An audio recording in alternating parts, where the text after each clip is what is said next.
നിരടിയതുപോലെ ഉണ്ട്. ഈ കുഗ്രാമത്തിലെ പഴഞ്ചൻ ചായക്കടയിലിരുന്ന് ഞാൻ ഈ പുട്ടും പഴമൊക്കെ തിന്നുന്നത് എന്തിനാണെന്നാ വിചാരം? അവന്റെ ഒരു ജാട. എന്തിനാ? അനുഭവത്തിന്. അനുഭവോ? മനസ്സിലായില്ലല്ലേ? അല്ലെങ്കിൽ അപ്പാപ്പന് ഈ പ്രായത്തിൽ വലിയ അനുഭവത്തിന്റെ ഒന്നും ആവശ്യമില്ലല്ലോ. കുറച്ച് വെള്ളം കുടിച്ചിട്ട് താൻ പെടായി വിട്. ഇല്ലെങ്കിൽ പൂട്ട അണ്ണാക്കി കയറിയിട്ട് കണ്ടു നിൽക്കുന്നവർക്ക് ഒരു അനുഭവമായിരിക്കും. കണ്ടാ പട്ടാണിയെ പോലെ ഇരിക്കണേ ചേട്ടനത്തിന് ഹ്യൂമർ സെൻസ് ഒക്കെ ഉണ്ട്. ഈ അനുഭവം എന്ന് പറഞ്ഞാൽ എന്നതാ അറിയോ? വലിയ കലാകാരന്മാർക്ക് അനുഭവം ഇല്ലെങ്കിൽ കല വരില്ല. അത് കലാകാരന്മാർക്കല്ലേ. തനിക്കെന്താ ഈ പൂട്ട അണ്ണാക്കി കയറ്റിട്ടൊരു അനുഭവം? അത് ശരി. അപ്പൊ ചേട്ടൻ മാത്രം എന്നെ ശരിക്കും മനസ്സിലാക്കിയിട്ടില്ല. ഞാൻ ഹരികൃഷ്ണൻ സാറിന്റെ വെറും ഒരു സാരഥിയാണെന്ന് ചേട്ടൻ കരുതിയോ? ദേ ഈ താടി നോക്കിയിട്ട് പറ, സത്യത്തിൽ ഞാനൊരു ബുദ്ധിജീവി അല്ലേ ചേട്ടാ?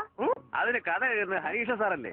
അദ്ദേഹത്തിന് താടിയില്ലല്ലോ. അതിനാണല്ലോ ഈ താടി വളർത്തിയിരിക്കുന്നത്. അങ്ങേർക്ക് എന്തെങ്കിലും ചിന്തിച്ച് താടി തരണമെന്ന് തോന്നിയാൽ ഞാൻ അങ്ങ് അടുത്തിരിക്കും. തടവാൻ ഈ താടി ഉണ്ടല്ലോ. അതാണ് അണിയാൻ ഞങ്ങൾ തമ്മിലുള്ള താടി ബന്ധം, അല്ല ആത്മബന്ധം. അതെ, താടി മാത്രമല്ല, അങ്ങേർക്ക് തലയിലും കമ്മിയാ. അങ്ങയുടെ സകല സിനിമകളുടെ ശ്രദ്ധ എവിടെന്നാ വരുന്നത്? ഈ ശിരസിന്നാ. ഈ ശിരസ് മഞ്ഞ് ഉള്ളിക്കരുത്. ചേട്ടൻ എന്നെ ശരിക്കും മനസ്സിലാവണമെങ്കിൽ ശ്രീനേട്ടനോട് ചോദിച്ചാൽ മതി. താൻ കടം വാങ്ങി ആരെങ്കിലും ചേട്ടന്റെ ഒരു ഹ്യൂമറേ. ശ്രീനേട്ടൻ എന്ന് പറഞ്ഞാൽ നടനും തിരക്കഥാകൃത്തുമായ സാക്ഷാൽ ശ്രീനിവാസൻ. ഞാനാദ്യം അങ്ങയുടെ കൂടെ ആയിരുന്നല്ലോ. മൂപ്പര് പറയുന്ന ഹ്യൂമർ കേട്ട് ഞാൻ കുടുകൂടെ ചിരിക്കും. അത് കേട്ട് എന്നെയും കൂടെ കൂട്ടും. ഒടുവിൽ ഞാനൊരു ഹ്യൂമർ പറഞ്ഞു, അത് കേട്ടെങ്കിൽ ഞെട്ടി. പിന്നീട് എന്ത് സംഭവിച്ചു?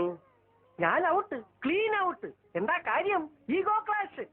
പ്രതിഭയുള്ളവന് ഒരുത്തനും വളരാൻ വിടില്ല ചേട്ടാ ഈ ഫിലിം ഫീൽഡില്.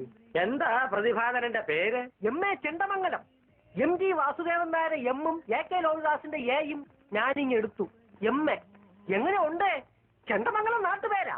ഓ, അപ്പൊ പേര് പോലും സ്വന്തമല്ലെന്ന് ചുരുക്കം. എന്താടി നിന്നോട് ഹിന്ദി പറയരുതെന്ന് പല പ്രാവശ്യം ഞാൻ പറഞ്ഞിട്ടുണ്ട്. हिंदीकारियല്ലേ? मुझे हिंदी मालूम है. मैंने हिंदी फिल्म इंडस्ट्री से आ गया. अमिताभ जी, हेमा जी, श्रीदेवी जी, ये सब स्टार्स. मैंने मंडी में स्टूडियो पकड़ गया. अच्छा, मैंने प्यार किया. तुम्हारा हिंदी सुनने में बहुत मजा आता है. तुम मुझे प्यार दो, मैं तुम्हें माफा भी दूंगा. നിനക്കും ഹിന്ദി മാലും അവക്കും ഹിന്ദി മാലും. എന്നാൽ ഇവിടെ ഒരു ഹിന്ദി പ്രചാരണ സഭയാക്കാൻ ഞാൻ ഉദ്ദേശിക്കുന്നില്ല. ഹിന്ദി പറഞ്ഞ് നിന്നെ ഒരു മുഖർജിയാകാൻ സമ്മതിക്കത്തില്ല. പുട്ട് കയറ്റി കഴിഞ്ഞെങ്കിൽ വിട്ടോ. പോടോ.